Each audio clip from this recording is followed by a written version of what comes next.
2 बार 3 बार 4 बार पढ़िए समझ आएगी। पता है, मैं तो सरकारी स्कूल में पढ़ा था अपने गांव में, ठीक है।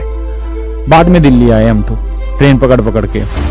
और मैं जब पढ़ता था ना तो मतलब मेरे को बहुत कम ही चीजें याद अपनी बचपन की। छोटी क्लास में पढ़ता था तो गरीब परिवार से थे, घर परिवार के सारे ही आदमी जमींदारी में झुके रहते थे। पढ़ाने के लिए हमें कोई कुछ नहीं कहता था। हमारे डंडे से पिटाई नहीं होती थी जैसे आजकल हमारे बच्चों की या तुम्हारी उम्र के बच्चों की हुई होगी, पढ़ ले हरामखोर पढ़ ले। ऐसा नहीं होता था।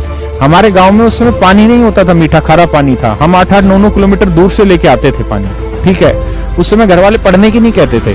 उस समय कहते जा खेत में पानी बढ़ाया, पुराने काम। छोटे छोटे बच्चे थे हम, 4-4 5-5 6-6 साल के, तब भी इसे हम काम करने लग गए थे। हमें कोई नहीं कहता था। मेरी एक ताई थी, वो घर में रहती थी, तो उसको मैं याद करके सवाल सुनाया करता था।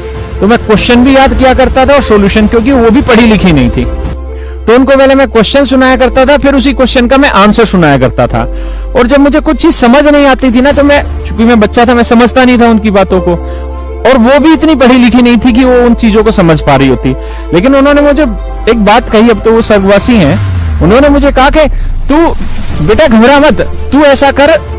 मेरा नाम था एक लोकल, जो भी मैं बताऊंगा नहीं। उन्होंने कहा तू घबरा मत, तू यूं कर, सवाल को 2-3 बार पढ़ते रहे, अपने आप समझ में आ जाएगा। भैया बहुत छोटी उम्र की बात है, जब मैं होगा 7-8 साल का हूँ तब की बातें हैं। और उनको ना क्वेश्चन क्यों पता था, ना उनको आंसर का पता था। मैं खुद ही क्वेश्चन सुनाता था, फिर उसी का खुद ही सोल्यूशन सुनाता था।